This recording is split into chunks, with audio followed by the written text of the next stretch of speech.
Damos la bienvenida al economista Rodrigo Mendieta, quien fue decano de la Facultad de Ciencias Económicas de la Universidad de Cuenca.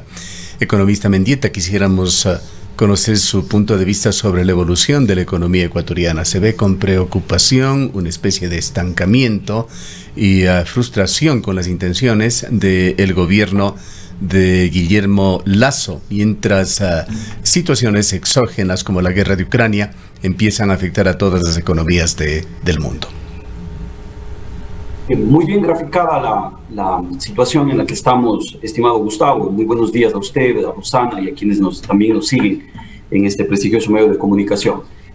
Las expectativas de crecimiento y obviamente de desempeño económico a inicios del año se han ido deteriorando. Ahora que estamos, digamos así, pues ya iniciando el quinto mes del año, vemos que estas, digamos, han ido perdiendo fuerza, ¿no? Y esas expectativas lo que van mostrando es justamente lo que también se ha dicho en las proyecciones y pronósticos que se tienen para la economía ecuatoriana. Nosotros hemos mejorado estas proyecciones y vemos que estas son a la baja, con un 2.9% de crecimiento. Recordemos que al inicio del año se creía crecer en un 3,5%. Obviamente que esto tiene una serie de repercusiones también en el mercado laboral. Pero ahora vemos que esta revisión que hace la CEPAL, inclusive en el caso del Ecuador, coloca en el 2,7% de crecimiento. Esto lo que se, digamos, en primer lugar responde es a que se ha ido perdiendo, ¿no es cierto?, esta confianza, esta suerte de certidumbre con el gobierno en el caso de este año. Entonces, se han ido, digamos, dando estas revisiones, a lo que hay que sumar, digamos, otros factores exógenos, como son el hecho de la inflación causada por altos precios del petróleo que derivan, ¿no es cierto?, de este conflicto armado entre Rusia y Ucrania. Y otros problemas más que en el caso del Ecuador pues tendríamos que también sumar, como es el tema de la inseguridad. En cuanto al tema de Ucrania, ¿cómo ve usted los efectos globales y cuánto podrían afectar en el desempeño del gobierno ecuatoriano? Bueno, en primer lugar, hay que reconocer que ya antes del conflicto, el tema de cadenas de suministro, sobre todo en lo que tiene que ver con el comercio internacional, estuvo bastante golpeado desde el punto de vista de los costos, ¿no? Es decir, la importación, por ejemplo, de muchísimos bienes se encareció por el tema del transporte. De la misma forma, el momento en que tenemos que exportar, y obviamente que eso lo que hacía es que vayamos perdiendo competitividad. Es decir, había como que ya hubo o estuvo habiendo un doble efecto negativo para el caso de América Latina, para el caso del Ecuador, de la misma manera. Sin embargo, ¿no es cierto?, con la presencia del conflicto armado, entonces esto se agudizó. Esto se agudizó en una primera instancia, encareciendo más todavía el tema del transporte, porque al subir el precio del petróleo, siendo Rusia uno de los principales exportadores de petróleo, también van a subir el precio de todas las demás energías. Y obviamente que esto lo que hace es encarecer el tema del transporte. Pero a eso hay que sumarle también otro tipo de precios que se elevaron, como es el tema de fertilizantes, como es el tema de una serie de oleaginosas o aceites, ¿no es cierto? También el tema del mercado de granos también se ha visto afectado, porque ahí entra entonces en juego la producción también de Ucrania, que es muy importante en estos aspectos. Todo esto lo que va es entonces a afectar, ¿no es cierto?, por un lado el tema de precios, porque claro, suben fertilizantes, suben materias primas para el caso ecuatoriano. En el caso del petróleo podemos pensar que nos beneficia, y de hecho es así, es decir, el gobierno está recibiendo más dinero por cada barril que está presupuestado, obviamente por encima, o el resultado final es por encima del presupuestado y está recibiendo más. Pero también hay que reconocer que tenemos nosotros muchísimos derivados de petróleo que consumimos y que están subsidiados. Ecopaís, ¿no es cierto?, el tema del gas licuado de uso doméstico, por citar quizás los que más peso tienen dentro del subsidio, y el diésel. Entonces, también genera un costo para el Estado, pero al final del día lo que más pesa, ¿no es cierto?, es este costo de materias primas, que lo que viene es a encarecer ciertos productos. Esto lo que genera son procesos de inflación. Ahora, estos procesos inflacionarios van a ser transitorios, ¿no?, porque en la medida que vaya resolviéndose el problema armado, pues obviamente esto se empieza a revertir. De hecho, para el caso de la economía ecuatoriana se proyecta una inflación anual, es decir, para todo el año 2022, que no superaría el 3%. Es decir, es una inflación todavía manejable y que desde mi punto de vista se van a ver subidas de precios, pero en productos muy puntuales. Economista Mendieta, muy buenos días. Le escuchábamos al presidente de la República en su enlace semanal o en el diálogo semanal que tiene con algunos periodistas sobre diversos temas, diciendo que la macroeconomía del país está bien, que ha habido una reducción importante de 4 puntos en lo que es la brecha fiscal, pero que la situación en las familias ecuatorianas no logra resolverse con problemas como, por ejemplo, el empleo. Es decir, no ha habido una recuperación del empleo como se esperaría o al mismo ritmo de lo que estaría sucediendo con la economía ecuatoriana. ¿Cuáles son las lecturas que tiene usted sobre este pronunciamiento del presidente? Bueno, digamos, está diciendo él está manifestando las prioridades que como gobierno se tiene, es decir, priorizar el equilibrio fiscal. Y obviamente que eso se está viendo. Y eso se está viendo porque el gobierno ha logrado aumentar sus ingresos. ¿Pero por qué razón? Primero, porque tenemos este excedente, digamos así, en el tema del petróleo. Y segundo, porque se está recuperando lo que es el tema de la recaudación tributaria, a lo que hay que sumar la reforma a la ley tributaria, que es lo que hizo, está dando más recursos, y eso ya lo hemos analizado y lo hemos dicho en este mismo espacio, está generando más recursos al fisco mes tras mes, porque obviamente se está tributando, se está recaudando más. Entonces esto le está dejando al Estado, al gobierno, en una posición muchísimo mejor que los años anteriores en lo que tiene que ver con temas de déficit, en lo que tiene que ver con reservas de libre disponibilidad en el Banco Central, pero esto no se está volcando hacia la ciudadanía. Vemos que el empleo adecuado en el mes de marzo, que es el último dato con el que contamos, bordea otra vez el 32-33%, es decir, no repunta, dejando un 70% en las otras categorías de empleo, como son el subempleo, el empleo no adecuado e inclusive una parte de empleo no remunerado. Es decir, todo lo que está, ¿no es cierto?, digamos así, pues, siendo parte de una, digamos, de una precariedad en el tema del empleo. Recordemos que 1 de cada 2 ecuatorianos están en el sector informal de la economía, lo cual no le da seguridad, no le da certidumbre desde el punto de vista salarial y desde el punto de vista de tener un empleo fijo en el mediano plazo. Entonces, vemos que no se reactiva la economía, es decir, el gobierno está priorizando el tema de equilibrio fiscal, lo cual puede ser importante, sin embargo, no está compadeciéndose con la realidad económica de las familias y no está generando sobre todo lo que se ha dicho que se tiene que hacer, que es la inversión pública. También el presidente, en la misma digamos, locución a la cual usted hace referencia, manifestó una serie de inversiones desde el punto de vista público que se vayan a dar. Pues esperamos que así sea, esperamos que no quede solamente en anuncios. Pero estas inversiones, el gobierno las sustenta en estos acuerdos público-privados, y la aspiración del gobierno, esa otra gran apuesta de mejorar y muy significativamente la inversión extranjera. Usted ha visto estos eventos de Ecuador Open for Business, que tuvo un capítulo en Ecuador, que se lo repite en cada viaje internacional del presidente de la República, en los cuales se trata de dar un mensaje de optimismo sobre la seguridad jurídica de Ecuador, la dinámica de la economía, etcétera. Situaciones que contrastan con el bloqueo legislativo, la crisis institucional en el país, la seguridad, la figura del empleo que no cambia, y que son temas que no quedan ocultos en el país, que trascienden hacia el exterior. Dentro de todo este tema quisiera preguntarle sobre qué efectos podría traer la renuncia de Juan Carlos Bermeo, principal catalizador, principal encargado de llevar adelante los programas de extractivismo en las áreas de minería y petróleo del gobierno de Guillermo Lasso. ¿Será simplemente un cambio de piezas allí? ¿Podrá haber alguna sensibilidad en el cambio del ministro de Energía?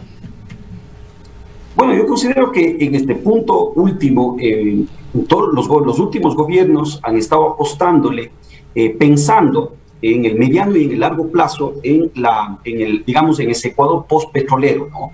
Y lamentablemente echando, digamos, mucha inversión y sobre todo generando expectativas de que el Ecuador podría dar un paso hacia este otro extractivismo, que obviamente ya lo tenemos, pero quizás con más fuerza, para pensando en este recambio, cuando dejemos de contar con el petróleo como principal producto de generación de recursos.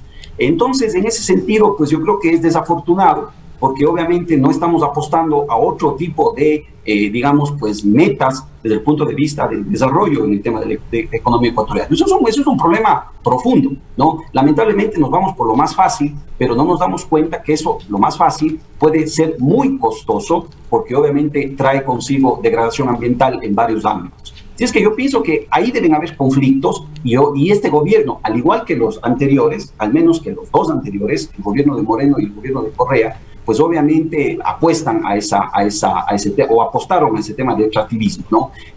Yo veo en ese sentido, ¿no es cierto?, que no se plantea nada nuevo, no hay una alternativa para la diversificación de la oferta exportable en el caso del Ecuador. No vemos, por ejemplo, pensar en serio en digamos, pues, aumento en lo que tiene que ver con la oferta de la agroindustria y de los productos agrícolas. Pienso que, por ejemplo, lo que nos está sucediendo este momento en el mundo con el problema armado entre Rusia y Ucrania debería dejarnos una lección positiva en el sentido de la importancia que tiene, ¿no es cierto?, la producción agropecuaria para el mundo, el tema de la soberanía alimentaria y sobre todo, ¿no es cierto?, cómo este tipo de conflictos que van a darse ahora y después también pueden permitirse, ¿no es cierto?, a América Latina y al Ecuador tener una posición en cuanto al mundo, porque el mundo va a necesitar cada vez más el tema agrícola. Entonces, yo creo que ahí, ¿no es cierto?, este gobierno y muchos actores políticos, yo creo que nos dejan mucho que desear, porque obviamente no se sobre la mesa que, y obviamente que también la academia ahí tiene un rol importante que jugar, ¿no? Hay otros fenómenos que no tienen que ver con el gobierno, sino con situaciones sociales de Ecuador. Y quisiéramos referirnos al de la migración, que usted muy bien le enfoca en una reciente entrevista en la revista Líderes. La migración, las remesas siguen siendo un pilar de la economía ecuatoriana, llegan a un 4,1 del PIB. Háblenos sobre la importancia de las remesas y los efectos que tiene particularmente en provincias como Azuay y Cañar.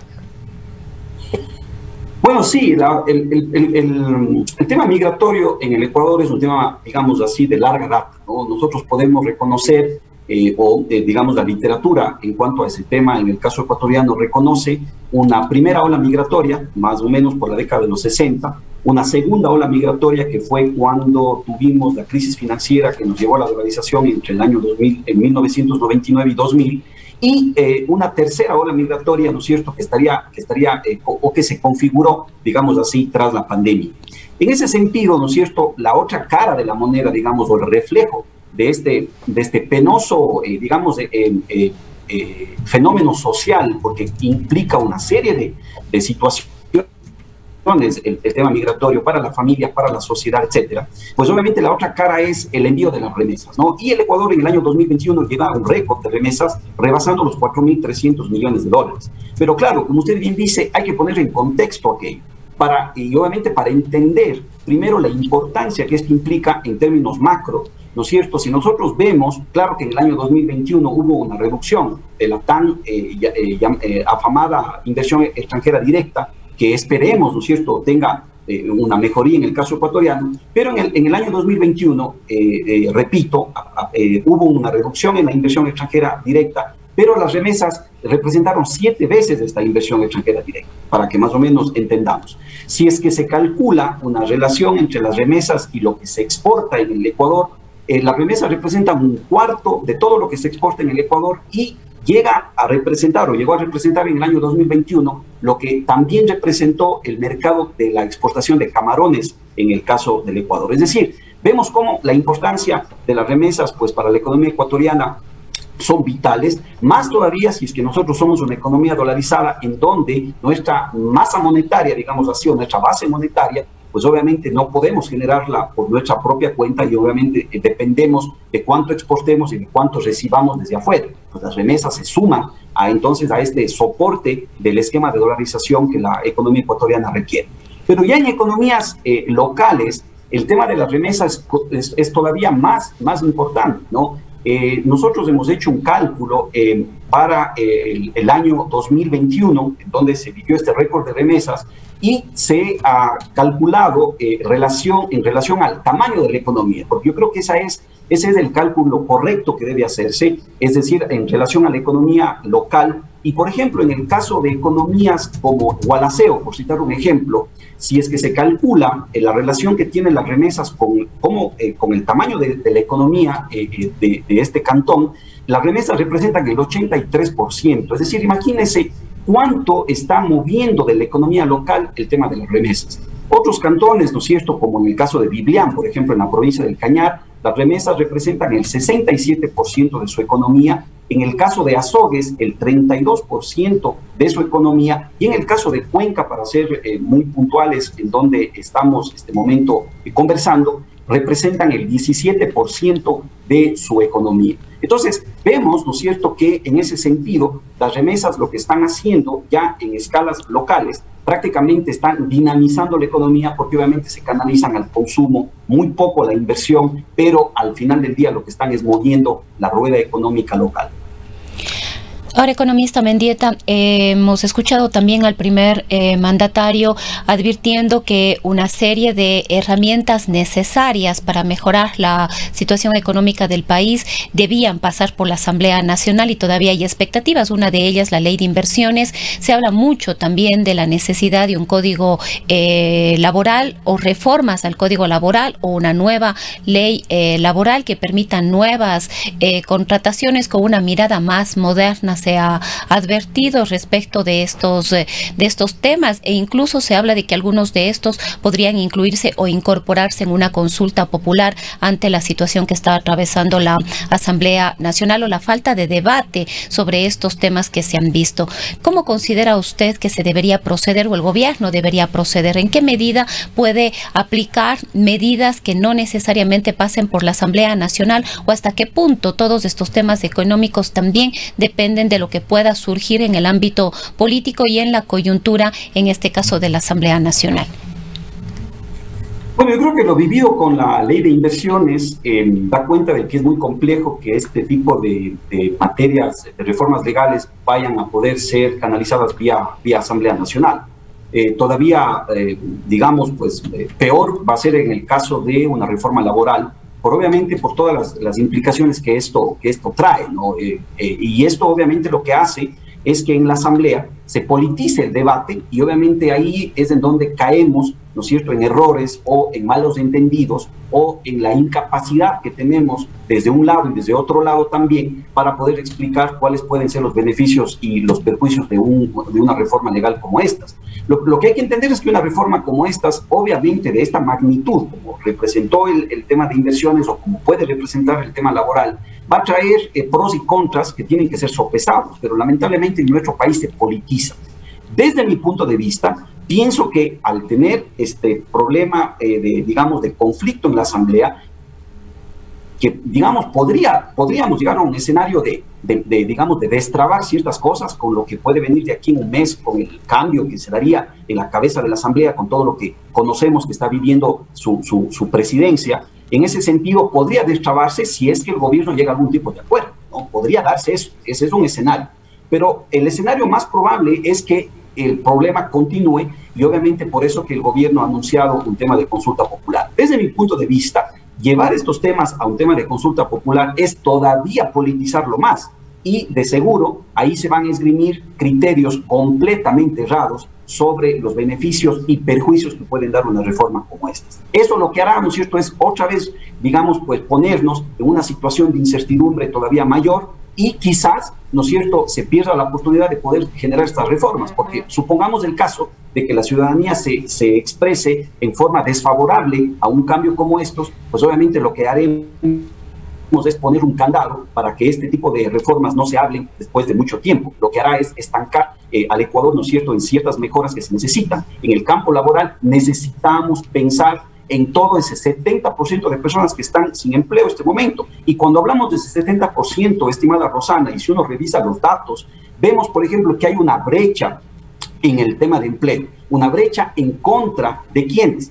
De personas del sector rural, de mujeres y de jóvenes. son ellos y ellas los que tienen que tener las palabras para poder hablar sobre el tema de las reformas laborales que el Ecuador necesita. No el 30% que estamos dentro del empleo adecuado, porque entonces lo que estaríamos es generando barreras. Ese 30% lo que estaríamos queriendo es el status quo, y eso no es lo que nos va a llevar a un buen término en el caso del Ecuador. Pero repito, esto con la consulta popular, para mí, desde mi punto de vista, lo que corre el riesgo es de politizarse aún más y estancarse.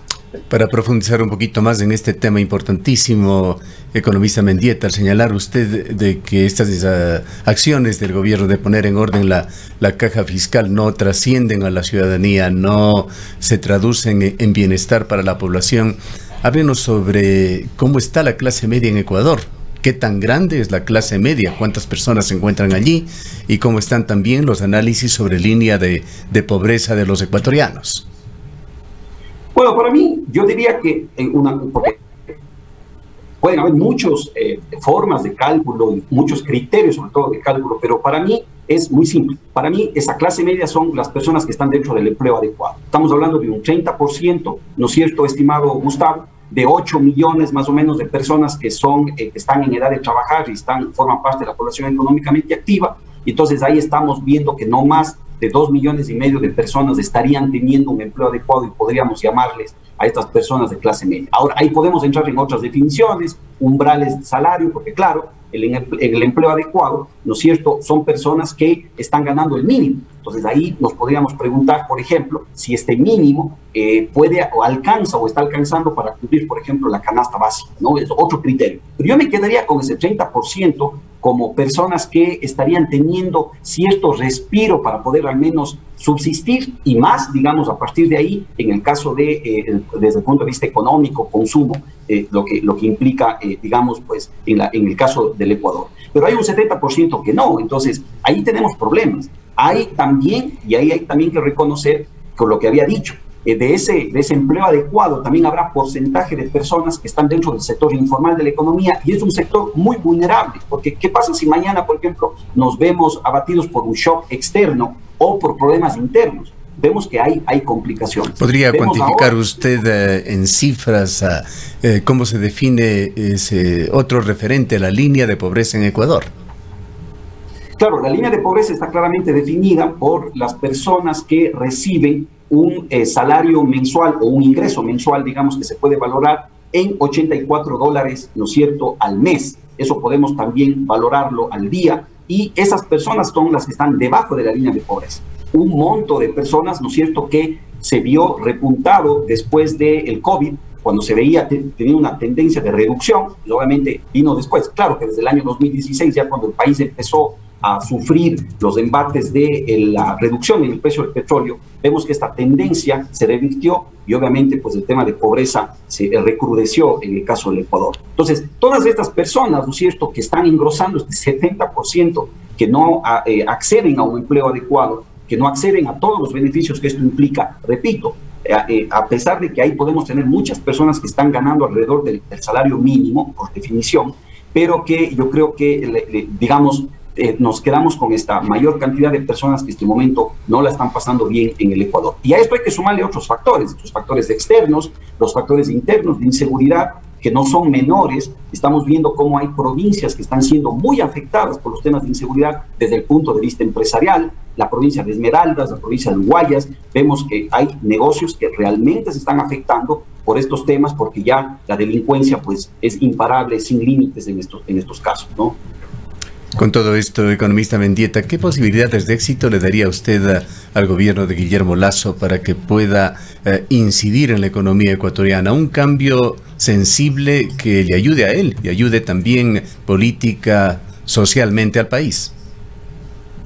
Mire, yo realmente he ido perdiendo en muy poco tiempo el tema de esperanza sobre lo que el gobierno puede hacer en temas de política de reactivación económica, ¿no? Hay muchos anuncios, hay muchos temas, hay cuestiones que se escuchan, pero que al final del día no se cristalizan en generación de empleo, no se cristalizan en una reactivación económica, ¿no? Entonces, realmente yo lo que veo es algo que obviamente, y ojalá así sea, digamos, el gobierno dé un giro, ¿no es cierto?, al respecto, pero yo lo que veo es que lo que estaríamos es en un estancamiento, ¿no es cierto?, estaríamos en una suerte de esperar que el tiempo pase y veamos qué es lo que se nos viene después con un nuevo gobierno. Ya tenemos que hablar así, lamentablemente, ¿no es cierto?, en el tema económico, y será un gobierno más de transición, bueno, de transición no sé a dónde, pero lamentablemente yo creo que eso es lo que aspiramos.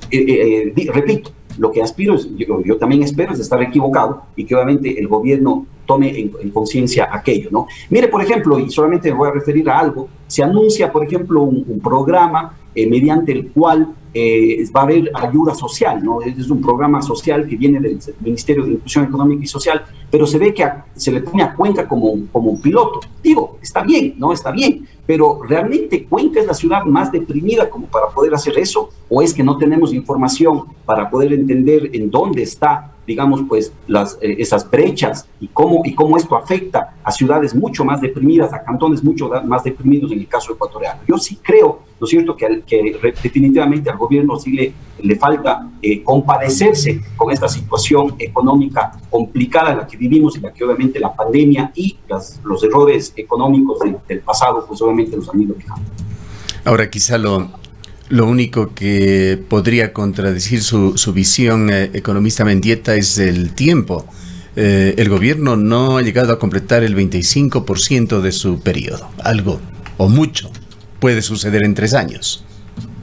Por supuesto que sí. Sin embargo, se ven las líneas, ¿no? Se ven las líneas estratégicas, se ven qué personas están alrededor, digamos, de la toma de decisiones, y lamentablemente, pues, lo que se avisora es aquello, ¿no? Por esa misma razón se ven estas revisiones digamos, más pesimistas, si se quiere, desde el punto de vista económico para este año. Un año es mucho también para el tema económico, y obviamente que va poniendo, ¿no es cierto?, en relieve lo que vamos viendo hacia adelante. Hay decisiones, estimado Gustavo, que en el tema de economía, o el tema económico, en lo que tiene que ver con crecimiento y generación de empleo, uno ve, ¿no es cierto?, que no se van dando y que tienen, digamos, que necesitan de voluntad política y que necesitan también de acuerdos políticos, y eso es lo que, las dos cosas que lamentablemente este gobierno carece, ¿no? Bien, muchísimas gracias por su valiosa opinión al economista Rodrigo Mendieta, ex rector de la UNAE y fue también decano de la Facultad de Ciencias Económicas de la Universidad de Cuenca.